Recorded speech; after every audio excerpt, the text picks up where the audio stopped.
what's stranger and stranger? How about this Compass Box stranger and stranger? 10-year anniversary of them celebrating with their design company, 46 ABV. I can't wait to get into this one. Strange. Let's try it.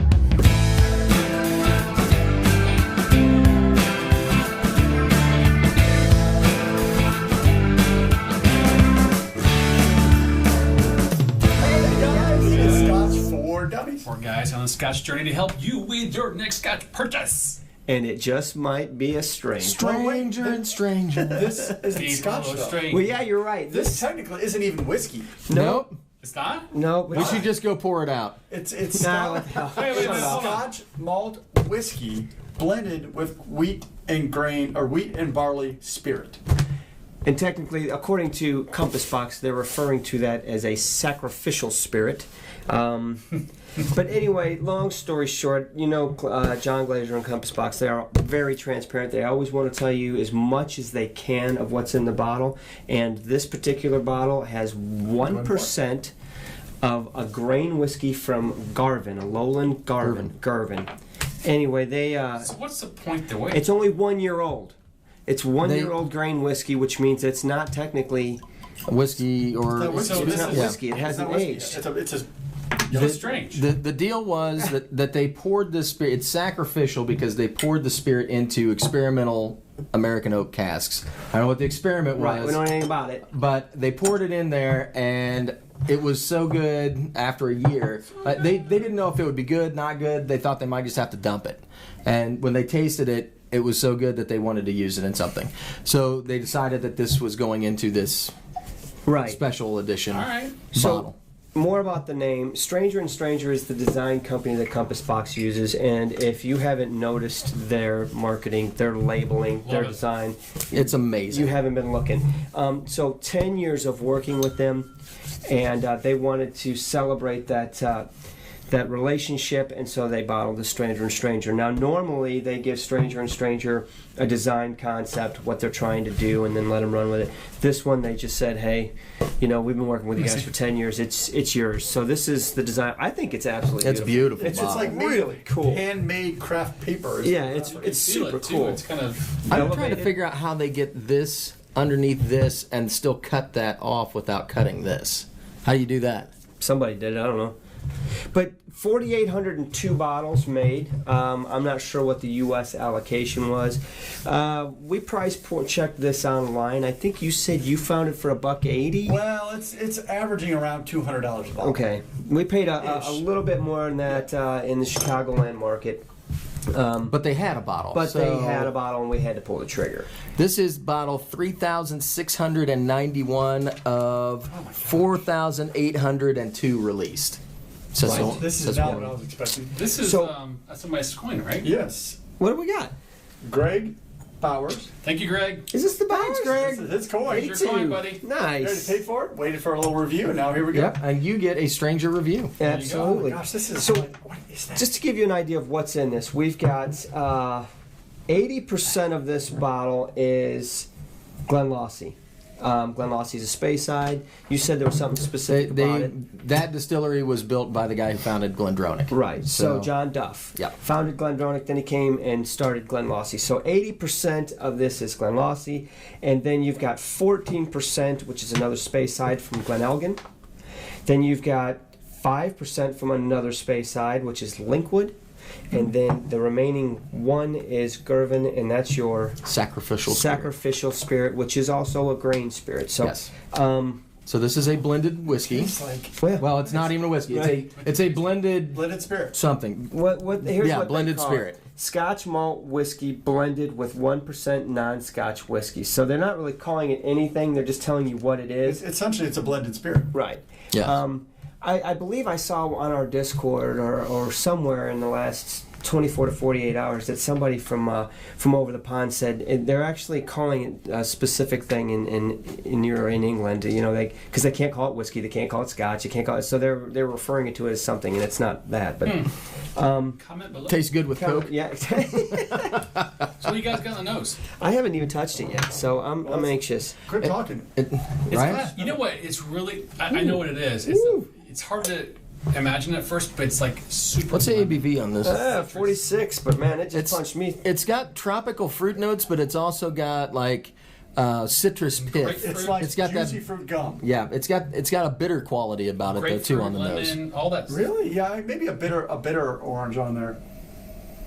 Yeah, it is not what I expected. I don't know what I expected, but I mean it's not. There's not deep, rich fruits. There's none of those harsh flavors. No leather, no sour, no smoke. No, citrusy more than anything. But once I got past the sweetness, I got hit with a grapefruit. It's like, oh, hello. It's like breakfast.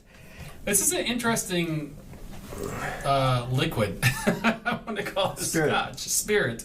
Very light, but man, I can get a little bit of some wood in there, but God, it's so citrusy.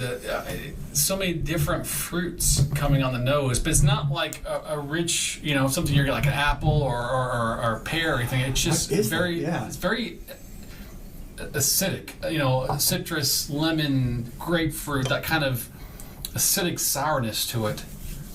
It's super light. It's like candied grapefruit or something. I mean, it's that dichotomy there that I think is really interesting, really fun to nose. What's the ABV again? 46. 46, okay. I still get grapefruit on the palate. I think the palate matches the nose very well. I think grapefruit is the key in this one, I think. When you get your nose in there. It's so fruity. Like, it's super fruity. It is Rudy Tooty, fresh and fruity. I got a little bit. I got the grapefruit, but I also got pineapple. It's got that little sour quality that pineapple has. But I got some banana in there. It's all tropical stuff. Oh yeah, no, it's sweet. Well, bananas are sweet, dude. Sure. But I mean, grapefruits aren't.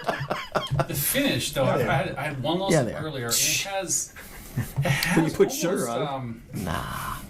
Almost a briny, smoky finish for a little bit, which would not. Really? Yeah, I mean, maybe. Well, one of those is actually a lightly that very first one, which is 80% of it. That's lightly peated. It has. I mean, not like peated. It's there's a small percentage of peat in the in the maltings. Yeah, so this is not my wheelhouse. But I really enjoy nosing this. And I'm trying to, There's something else in there that I can't put my finger on.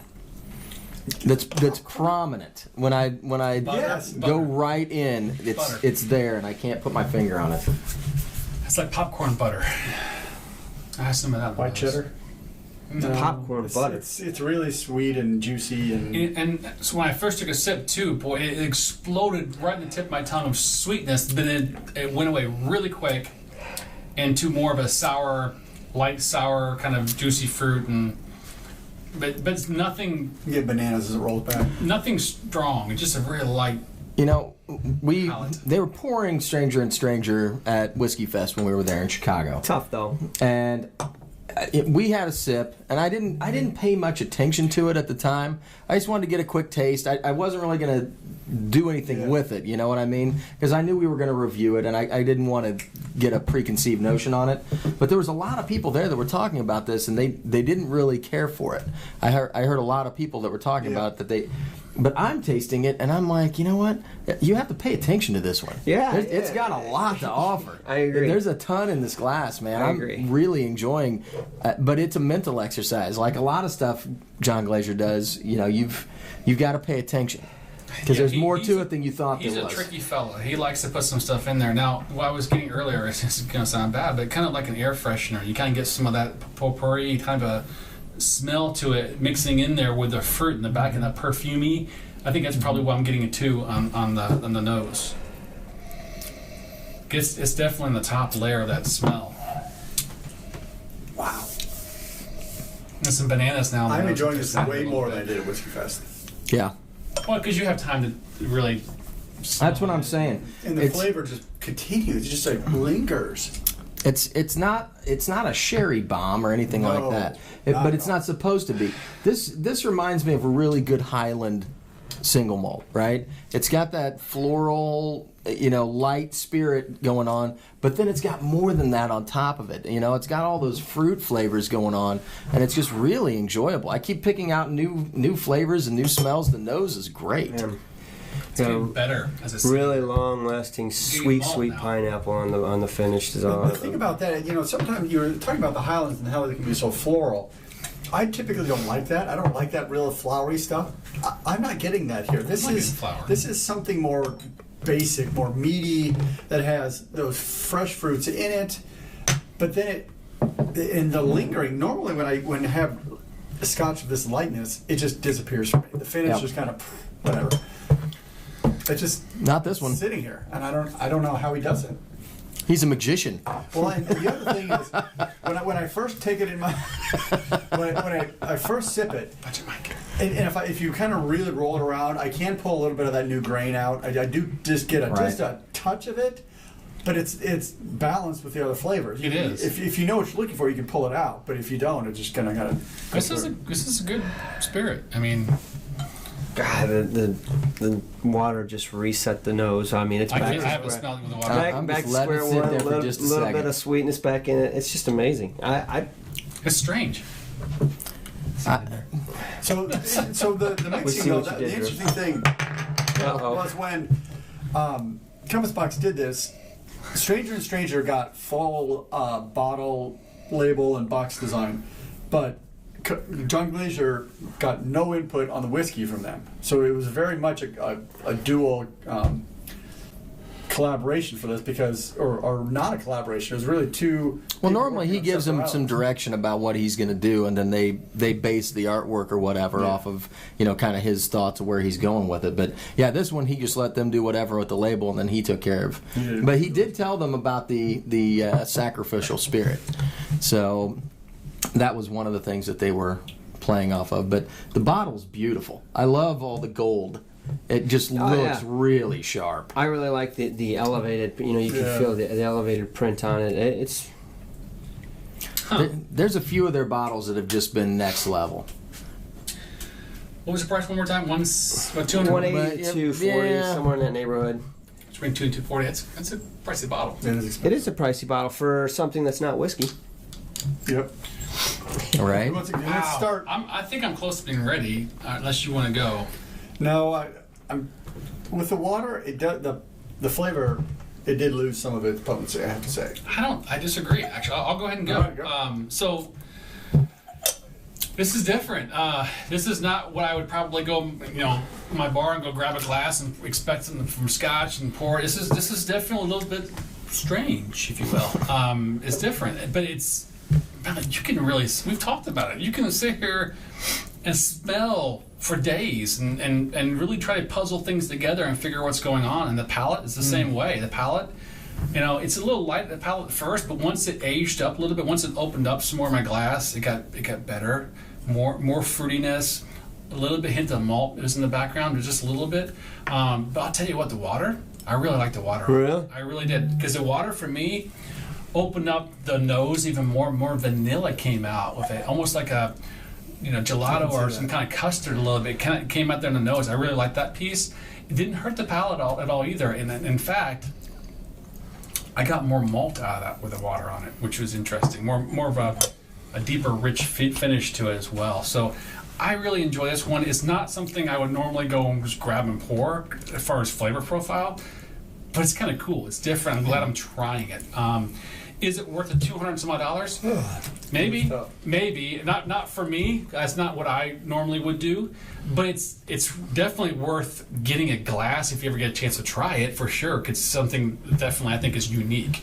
I'm going to give it, I'm going to hurt a little bit from price, but I like this one. I'm going to give this one, I'm between a 3 and a 3.5. I really like both. I'm going to go 3.5. I think it's worthy of that because I think if you pour this one and let it sit for 20 minutes or so and come back to it, I have a feeling it's probably going to really evolve.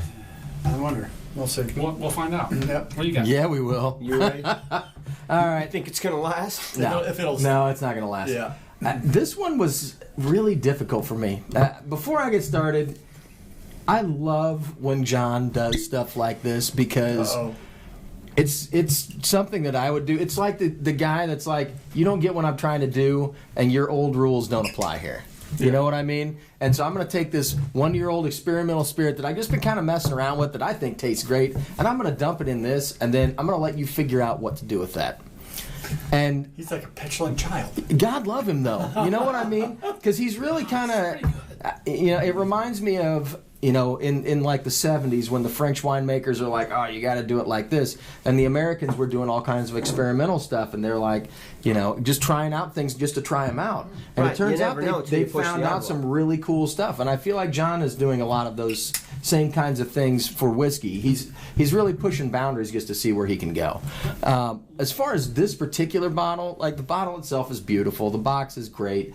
The Stranger & Stranger does an amazing job for Compass Box. I mean, they really are amazing. The partner with them that has driven the brand, and it's amazing. 10 years. Like, that's a long time. Right. It is. And every package that I've seen them do has just been cooler than the last, right? Agreed. This one is great. The whiskey itself, I wasn't sure what it was going to actually do. When we sat down to actually do a review, I knew it was a lighter spirit, but that was really all that I paid attention to when we tried it in Chicago. It's got so much flavor. And even with water, it still hangs out and holds up. It's got all kinds of fruits. It's got a really nice sweetness. I get a floral quality that underlies all of that. There's something on the nose that I can't still quite describe. It's there. It's not unpleasant, but I just can't put my finger on what it is that I'm trying to identify. I think it's wheat or bread or something like that. It could be. It's pronounced depending on when I get my nose in the glass, but I can't figure out what it is. With water, without water, it was great. I enjoyed the nose. I enjoyed the palate. It's got a nice long finish. $200, $220. That's a little salty. Yeah. But, it's a 10-year anniversary bottle. It is pretty cool. If you're a Compass Box lover, you're probably going to try and pick one up, right? Yeah, right. And you were going to pick one up whether the whiskey was good or not. Luckily, the whiskey is good. I'm with Drew. I'm kind of in between a 3 and a 3.5. I've been trying to figure out where I'm hitting with that. I think I'm going to go 3, but I'm going to sit here and taste this glass because I may bump it up here in a second. Yep. You go ahead. I'm coming out of the gate at 3.5. There you go. Why? Because I absolutely love it. I mean, it's a different profile than what I'm into right now in my journey. My journey has gone from being an Isle of Peat head, I just come off the island. I'm into them sherry bombs right now, and this one is not that. But I absolutely love it, so it's worth the money to me. It's worth $200. God, $240 is pushing my luck. I'd give $2 for it to have it on my bar because it's delicious and it offers a different flavor profile than what else I've got. I think the palate matched the nose. I think it was good neat. I think it was good with water. I'm really enjoying the citrus notes and the sweetness. Right now, I just can't get past how really, really, really sweet pineapples what I'm getting on the finish, and it lasts for a long time. I mean, I'm not going to say I love every Compass Box I've ever had, but I'm with you. I love trying them because you never know what's in that bottle. John's always whipping something, and this, I love it. I think the design is great. I look forward to what they're going to do in the future. This wasn't a wavering 3 to 3.5 for me. This was just a solid 3.5. That's a good point. I like that. This is a good bottle. I would agree with all of you. The one thing I might add is, as I was tasting it, I was trying to figure out what that specialty is. Well, they put it on the bottle. There's a wheat component as part of their spirit, and I think that may be it. It's got that kind of bread, like a good strong wheat bread, not burnt toast, but along that lines, where you get that kind of a bready flavor to it. That is unique, and it just holds. And I'm stunned that a whiskey this light holds the flavor like it does. It must be the proteins and stuff in it from 46% ABV. It is expensive. It is not my wheelhouse, but it is exceedingly interesting, and that's what I like about it. Would I pay $200 to $250 for it? No. $250, no. We all know the answer. $200, no. I wouldn't. I would not buy a bottle of this for my bar. But it's really fun to drink, and it's really fun to talk about. And so it's a solid 3 for me. Could go 3.5, but I know I'm having a hard time. I'm gonna go solid 3. I think you nailed it. I really do. I really like that. I'm staying with my 3.5. I'll enjoy it, but I think because even more now, it's such a different bottle. It's such a unique bottle. But like, hey, you like Scotch, right? Try this one. Try this guy. Right. Even though it's not Scotch, right. but I mean, It's just a different flavor profile, and there's so many profiles out there, guys. Everybody's got their own little sweet spot, but it changes for me, and I like to have options. And this one didn't hold the water well for me. For my palate, it just kind of washed away.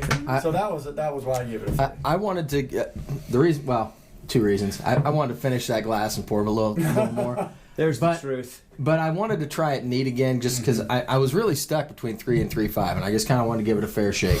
And I'm with you. When I went back to the neat has a lot more flavor. The water, it didn't quite hold it. I think we're going to balance out at a 3.25. I think that's probably about where I would put it, I mean, it's above a 3, but I just couldn't get to 3.5. It's really a good glass, 3s though. and 2.35. So yeah. 3.25. So, 3.25. Great. And a great bottle. And congratulations to Compass Box, and John Stranger, and all the other people that we know that work at that company. They all work hard and do a hell of a job to bring us some really good stuff. Right, so, guys. and looking forward to their relationship with Stranger and Stranger moving forward, because come on, their design's always killer. Yeah, So, absolutely. Please hit the like button, Subscribe. the bell icon as well, because you know what? We go live every single Thursday. And these coins are not available because they're going to Greg right after this. Greg, Yep. Cheers, Greg. don't be a stranger. Cheers, Greg. Cheers, Cheers, guys. Good stuff.